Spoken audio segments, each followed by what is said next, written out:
pé. Nós vamos orar rogando a Deus que nos fale nesse tempo de culto, a fim de que pela palavra de Deus entendamos que devemos falar de Cristo em todo o tempo. Senhor, nós estamos muito gratos por tudo que temos recebido do Senhor nessa manhã.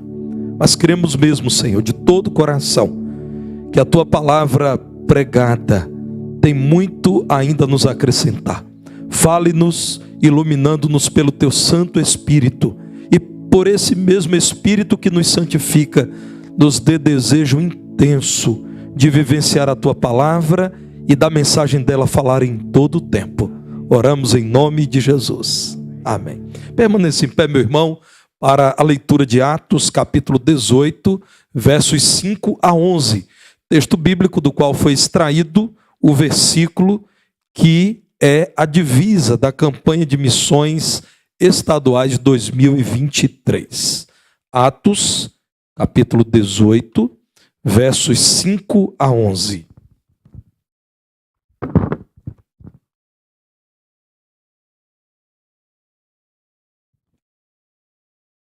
Diz-nos assim: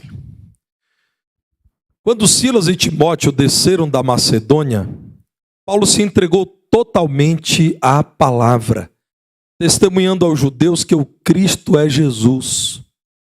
Opondo-se eles e blasfemando, sacudiu Paulo as vestes e disse-lhes: sobre a vossa cabeça o vosso sangue.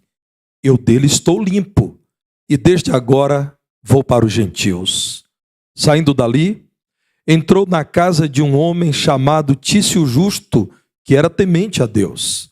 A casa era contígua à sinagoga, mas Crispo, o principal da sinagoga, creu no Senhor com toda a sua casa.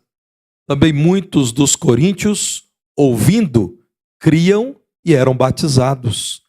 Teve Paulo durante a noite uma visão em que o Senhor lhe disse: não temas, pelo contrário, fala e não te cales, porquanto eu estou contigo e ninguém ousará fazer-te mal, pois tenho muito povo nesta cidade.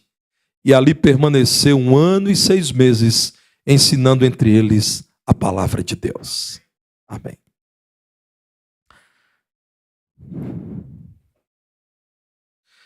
O maravilhoso livro da história da igreja, o livro de Atos dos Apóstolos, bem poderia ser chamado de Atos do Espírito Santo, narrando como um pequeno e perseguido grupo ganhou o mundo para Cristo. Aqui, irmãos, está mais um capítulo dessa história bem-sucedida. O apóstolo Paulo deixa a capital cultural do mundo helênico, do mundo influenciado pela cultura da Grécia e dominado pelo poder do exército de Roma, indo agora para um centro comercial na província da Acaia. Esse centro comercial que é Corinto não era como Atenas, lembrado por sua pujança cultural, mas por seu elevado poder econômico. Mas, irmãos, falar de Corinto sem mencionar o estado de apodrecimento moral e espiritual é ser no mínimo raso. Eu quero compartilhar com você uma evidência da necessidade de se pregar, de se falar de Cristo em Corinto nos dias de Paulo.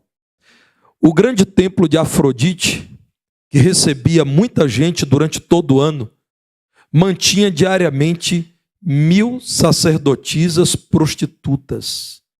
Elas se revezavam em toda sorte de práticas indecentes, com isso querendo agradar e atrair a atenção de Afrodite. Pois bem, irmãos, é nessa cidade que encontra-se o apóstolo Paulo, como diz o versículo 1 do capítulo 18, depois de ter deixado Atenas.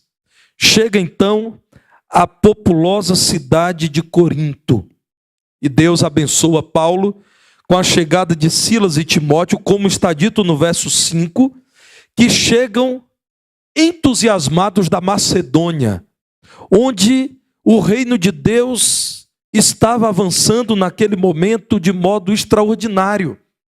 chegam os dois, Silas e Timóteo, dizendo a Paulo de como vidas estavam convertendo-se a Cristo.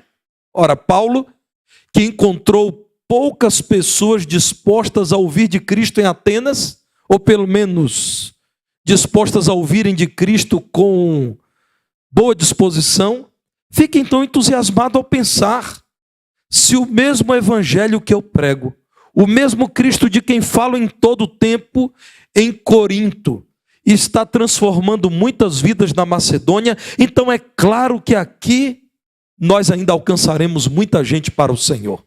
Ele pensa certamente que tinha ao seu lado homens com uma boa experiência, Silas e Timóteo, e mais irmãos. Paulo, que até então, junto a Áquila e Priscila, estavam trabalhando, fabricando tendas, para alcançar o sustento a fim de que pudesse Paulo pregar em Corinto, receber agora uma boa oferta dos crentes da Macedônia. Então o texto bíblico diz no verso 5, que com a chegada de Silas e Timóteo, com as ofertas da Macedônia, Paulo então fez aquilo que sempre pediu ao Senhor, se entregou totalmente à palavra, dizendo aos judeus: o ungido, o Messias, o Salvador é Jesus. Meus irmãos, nós encontramos um apóstolo entusiasmado, de tal modo que permaneceu 1 ano e meio em Corinto, falando em todo o tempo, não se calando, testemunhando acerca de Jesus. Veja o verso 11 do capítulo 18, quando a palavra de Deus relata que durante 1 ano e meio, Paulo ensinou a palavra, e ensinou a quem? A judeus e a não-judeus. Inclusive, dentre os não-judeus, muitos já conheciam as Escrituras, porque também frequentavam a sinagoga. Aqui está, irmãos, o modelo saudável que devemos imitar, no poder do Espírito, sabendo que Deus nos leva para onde Ele quer nos levar. Devemos falar o tempo todo e não nos calar. Eu reconheço o elevado valor dos profissionais do marketing, da comunicação, da propaganda. E nós, tantas vezes, nos valemos do excelente serviço desses profissionais. Mas, irmãos, nenhum crente deve esperar acessar o conteúdo de marketing, publicidade e propaganda para falar de Cristo. Você já tem, pelo Espírito de Deus que te habita, poder, todos os recursos para falar de Cristo. Você não precisa, primeiro, passar por um curso superior de propaganda, que é um curso excelente, que é uma profissão muito valorizada, porque, na verdade, o Senhor já te concedeu a capacidade para falar de Cristo e não se calar. É nessa cidade de Corinto, voltada para o ouro e a prata, que são corroídos, que perdem valor. É nessa cidade, irmãos, em que muitos viviam em função do prazer.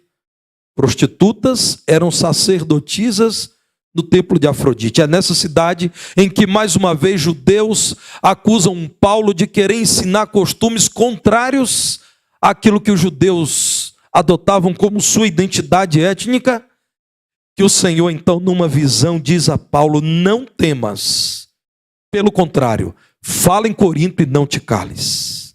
O comentarista bíblico Frank Stagg disse que o verso 9, irmãos, não temas, pelo contrário, fala e não te cales, pode muito bem ser traduzido da seguinte forma: para com esses temores, prossegue falando e não comeces a silenciar. Meus irmãos, aqui estão algumas atitudes que devemos abraçar, alguns valores que não devemos negociar. E eles são muito claros para nós. O primeiro é: fale de Cristo e não te cales. A campanha de missões estaduais em Minas Gerais, no ano de 2023, é a lembrança daquilo que está escrito: devemos falar e não devemos nos calar. Paulo e seus companheiros de ministério mantiveram-se firmes neste compromisso. Falaram em Atenas, foram pouco ouvidos, continuaram falando em Corinto, onde esperavam ser ouvidos. Falaram em todo o tempo. Volto à declaração do versículo 5. Se entregou totalmente à palavra. E qual palavra? Pregando que o Messias veio e ele é Jesus. E todos deveriam crer em Jesus. Então, nesta campanha de missões estaduais, o primeiro valor inegociável, a primeira atitude para que todo crente abrace é falar de Cristo e não se calar. Devemos falar de Cristo em nossos dias. Por isso, justifica-se o estado permanente de campanha missionária em que essa igreja vive. Meus irmãos, a palavra de Deus nos aconselha a que a nossa justiça exceda a dos escribas e dos fariseus. A justiça de escribas e fariseus era caracterizada também por fazer do dízimo um imposto. Cumprir aquilo que manda a lei, entregar 10%. Frieza, ausência de generosidade, materialismo. Isso caracterizou o modo farisaico e também dos escribas de ver a grande oportunidade que Deus nos dá de vencer o materialismo, praticar generosidade, demonstrar amor, adorar a Deus com tudo que temos também. Então o conselho desta igreja é: entregue também 1% da sua renda para a obra missionária. Deus falará ao seu coração, nós não impomos, mas sugerimos que a sua justiça exceda a dos escribas e dos fariseus. Além do seu dízimo, por que não consagrar 1% da sua renda à obra missionária? Eu já adianto que, a meu ver, o Recanto Vida também é obra missionária, é campo missionário. Irmãos, olhem para o boletim desta igreja, o boletim informativo, e os irmãos verão na página 6 uma relação de 5 frentes missionárias e uma outra relação com 11 parcerias missionárias, aqui por perto e distante de nós. A nossa sugestão, o nosso desafio, o nosso convite amoroso é que você entregue ao Senhor também 1% da sua renda para que a obra missionária avance. A igreja tem feito muito, mas pode fazer muito mais. E você é a igreja que pode falar de Cristo e não se calar. Em segundo lugar, irmãos, o texto bíblico está dizendo que devemos falar de Cristo a todos e não nos calarmos. Já sabemos que devemos falar de Cristo, mas é importante entender e aceitar a ênfase bíblica de que devemos falar a todos, não a alguns, não em algum tempo, não em certos lugares, mas falar de Cristo a todos sem se calar é a ordem.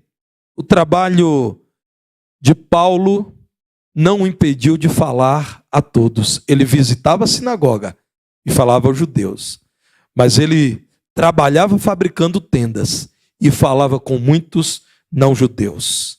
No verso 3 é dito isso, que ele, com Priscila e Áquila, que foram expulsos por ordem de Cláudio, imperador romano, e foram expulsos de Roma e foram morar em Corinto, eles se relacionavam com muitas pessoas enquanto vendiam o seu produto durante a semana. Mas segundo o verso 4, nos sábados, onde os judeus e alguns gregos, persuadidos por judeus, se reuniam nas sinagogas, eles iam também às sinagogas. Eles falavam a todos. A responsabilidade que Deus lhes dera está descrita no verso 6. Enquanto falavam aos judeus, havia muita gente que se opunha e blasfemava. O que fez Paulo? Eu preciso falar a todos.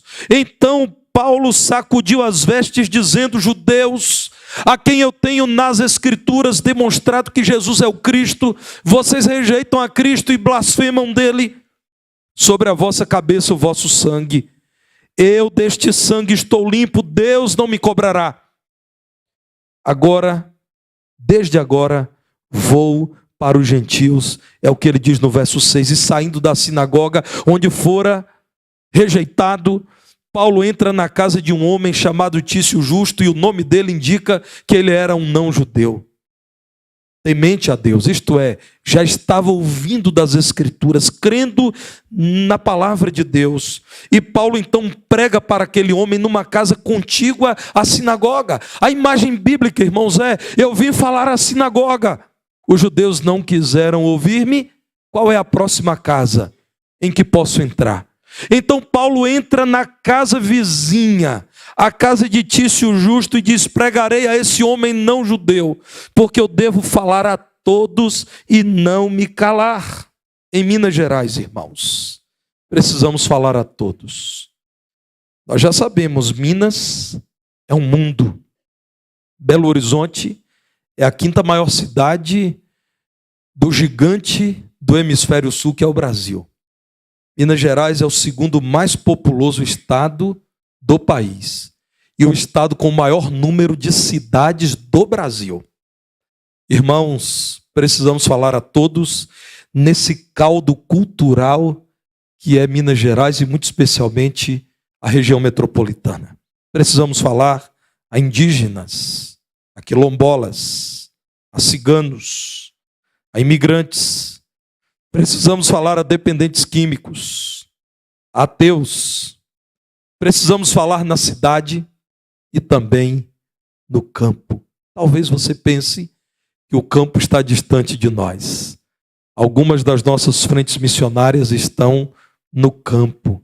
Eu estive em Águas Claras esta semana visitando a frente missionária desta igreja, lugar conhecido como Macacos, lugar frio, mas de um povo acolhedor, um povo caloroso.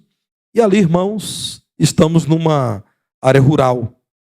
Assim também na cidade de Pedro Leopoldo, na Quinta do Sumidouro.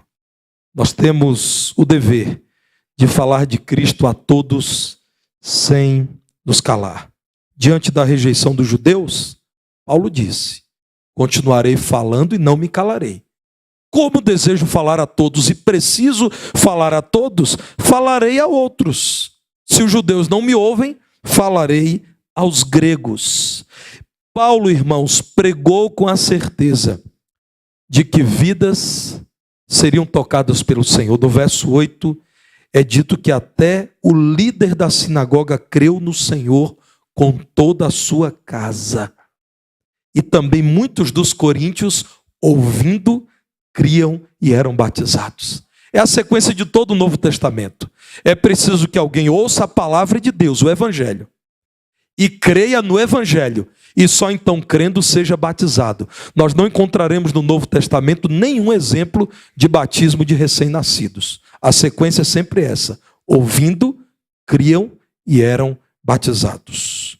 Irmãos, talvez nós, eu e você, ainda não tenhamos entendido o quão eficaz é esse método. Pregue a todos. Dentre todos que ouvirão, muitos crerão. E eu passo a citar o exemplo de uma colega estudante de educação cristã, de pedagogia cristã, quando eu estudei teologia em um dos nossos seminários. Nós estávamos na aula de administração eclesiástica, e naquela aula nós estávamos falando de culto fúnebre. O nosso pastor, um excelente professor, o professor da matéria, irmãos, ele conseguiu uma urna funerária, um caixão, e levou para a sala de aula no seminário. A grande briga é porque cada um tinha que fazer alguma coisa. Quem seria o morto? Ninguém queria ser. E o nosso professor, o pastor Jair Souza, nos falou muito sobre a importância do culto memorial, sobre a oportunidade de consolar aqueles que estão enlutados, sobre a necessidade de afirmar a doutrina ao nos negarmos, por exemplo, a fazer qualquer oração pelo corpo morto. E a aula, irmãos, avançava muito bem até que chegamos numa questão. É correto pregarmos com ênfase evangelística num culto fúnebre? E a discussão era, claro, devemos pregar Cristo a todo momento, Mas alguns colegas diziam: não, claro que não. Deus sabe como alcançar cada vida. A nossa ênfase deve ser consolar as pessoas. E então uma colega, estudante de pedagogia cristã, disse: olha, irmãos, eu era idólatra, uma líder de uma prática idólatra na minha cidade, e havia uma igreja batista no centro, como ainda há, a igreja da qual ela era membro, que a recomendou para o seminário, e no meu coração eu decidi que eu nunca entraria naquela igreja, na igreja dos protestantes, na igreja dos hereges evangélicos, na igreja daqueles que se separaram da verdadeira igreja que eu considerava era minha. Eu tinha em meu coração a firme decisão de que naquele lugar nunca entraria. Até que morreu a mais bondosa mulher que eu conheci em toda a minha vida. A vizinha que olhava meus filhos, que fazia o bolo quentinho e levava para mim, que me abraçava com amor, que quando meu esposo foi hospitalizado, ela disse: vá cuidar do seu esposo no hospital e eu cuido da sua casa. E essa mulher era membro da primeira igreja batista da cidade. E a grande crise era: eu decidi nunca entrar naquela igreja. Mas como eu não irei ao velório da mulher mais bondosa de toda a minha vida? Irmãos, ela disse que abriu uma exceção. Ela dizendo: irmãos, eu abri uma exceção. Disse: eu vou lá, fico lá e saio e vou tentar não ouvir nada deles, porque minha vizinha merece que eu pelo menos entre lá.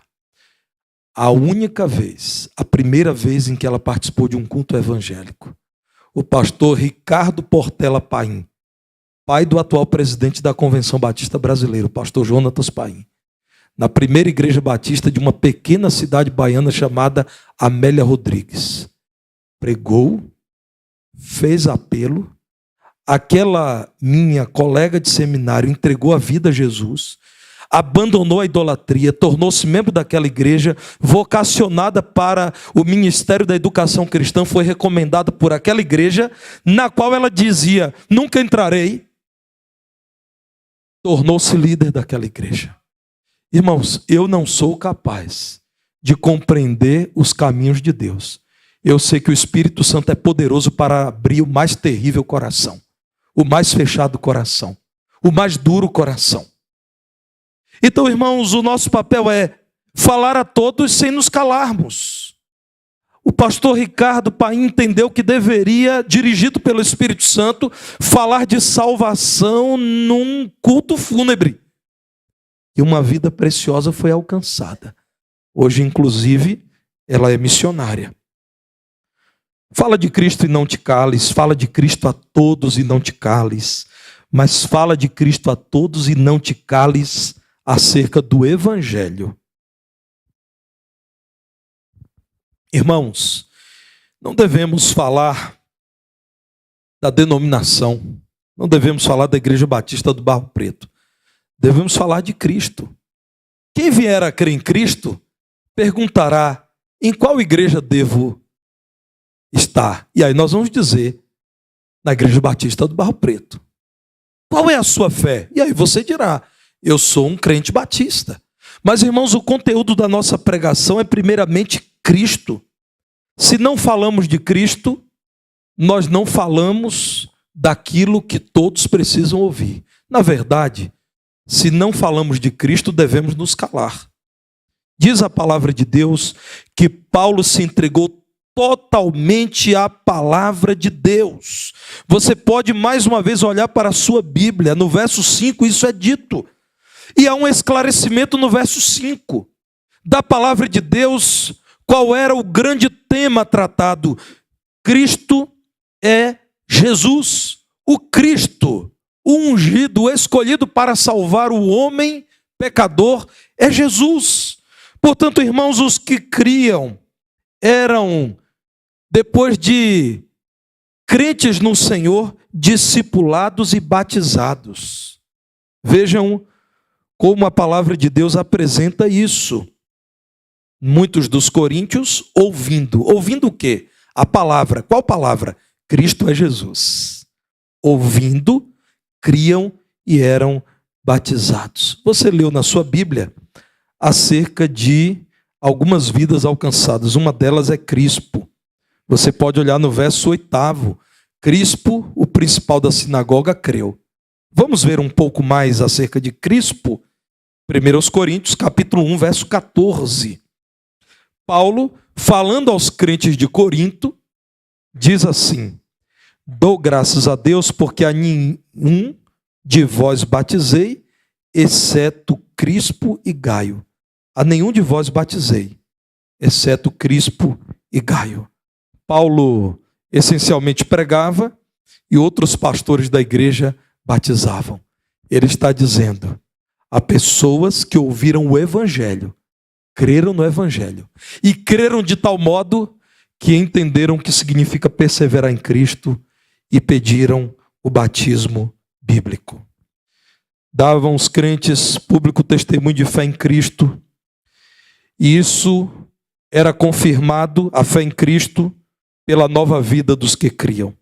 Nós devemos, irmãos, pregar o evangelho. Irmãos, nós devemos caminhar por Minas Gerais pregando Jesus Cristo, abrindo a palavra de Deus. Não queiram melhorar aquilo que é perfeito, que é o evangelho. Não pensem que os irmãos têm ideias melhores do que as do Senhor. A ideia do Senhor é: você é crente, conhece a palavra, tem Cristo te habitando pelo Espírito dele, então fale dele, não te cales. Não queira, irmãos, criar aquilo que Cristo já criou. Não queira inventar a roda evangélica.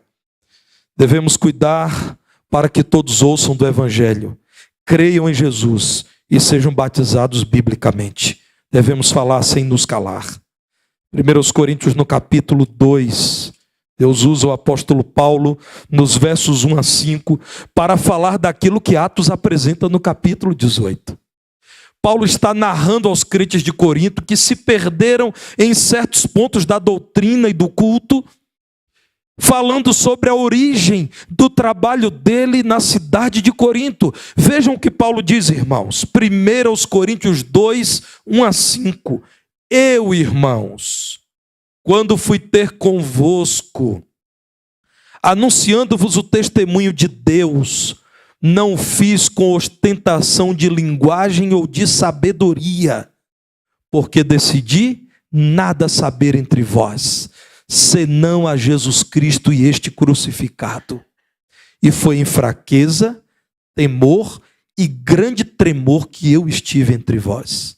A minha palavra e a minha pregação não consistiram em linguagem persuasiva de sabedoria, mas em demonstração do Espírito e de poder, para que a vossa fé não se apoiasse em sabedoria humana, e sim no poder de Deus.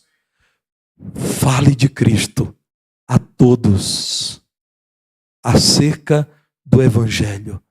Paulo estabeleceu como líder a igreja do Senhor na cidade de Corinto, mas isso ele fez testemunhando do poder de Deus, não com linguagem sábia que ele tinha, recursos que ele tinha. Ele decidiu que ele falaria do Jesus Cristo crucificado, e ele diz que foi perseguido em Corinto, mas a palavra e a pregação dele não consistiram em persuasão humana, linguagem persuasiva, mas em demonstração do Espírito e de poder. E Paulo justifica, para que a fé de quem crê não se apoie em sabedoria humana, mas sim no poder de Deus que transforma vidas de verdade. Meus irmãos queridos, sejamos fiéis a esse plano, e assim seremos fiéis a Deus. Marcaremos a nossa geração, alcançaremos aqueles que estão à nossa volta. Garantias? Temos e são muitas. Depois que o Senhor diz a Paulo no verso 9, Paulo, não tema perseguidores, blasfemadores, opositores. Pelo contrário, fala e não te cales. O Senhor dá uma garantia extraordinária a Paulo que nos é dada, porque a palavra de Deus é viva e eficaz. Eu estou contigo, Paulo, e ninguém, diz Atos 18, 10, ninguém ousará fazer-te mal, pois tenho muito povo nesta cidade. Irmãos, Falem de Cristo em Minas Gerais e não se calem, porque ninguém ousará fazer mal aos irmãos, porque o Senhor é com os irmãos, e o Senhor tem muito povo em Minas Gerais. Meus irmãos, enquanto falamos de Cristo, nós podemos lembrar que estamos cumprindo o propósito do nosso viver. Fale agora, fale já. A vida nesse mundo é mais curta do que você imagina. Eu gostaria que você meditasse nisso agora, com um pequeno vídeo que eu selecionei para a conclusão deste sermão. Por que você precisa falar agora e não se calar? Mamãe, sabia que a gente vai crescer e tudo vai ficar diferente? Porque por mais que a gente não perceba, às vezes se recusa a acreditar, o tempo voa. E com ele, mais do que a minha imagem, o risco é deixar de lado minhas ideias, meus sonhos, minhas vontades, minha essência. Esquecer quem eu sou. E você nem percebe. Você já pensou nisso? O problema é que a vida passa diante dos nossos olhos e a gente nem percebe. E depois, tarde demais, vai querer saber o que fez de bom, sem ter tempo de recuperar. Enquanto dá tempo, faça a sua vida valer a pena, antes que seja tarde. Se você se compromete nessa manhã a falar de Cristo em todo o tempo e não se calar, enquanto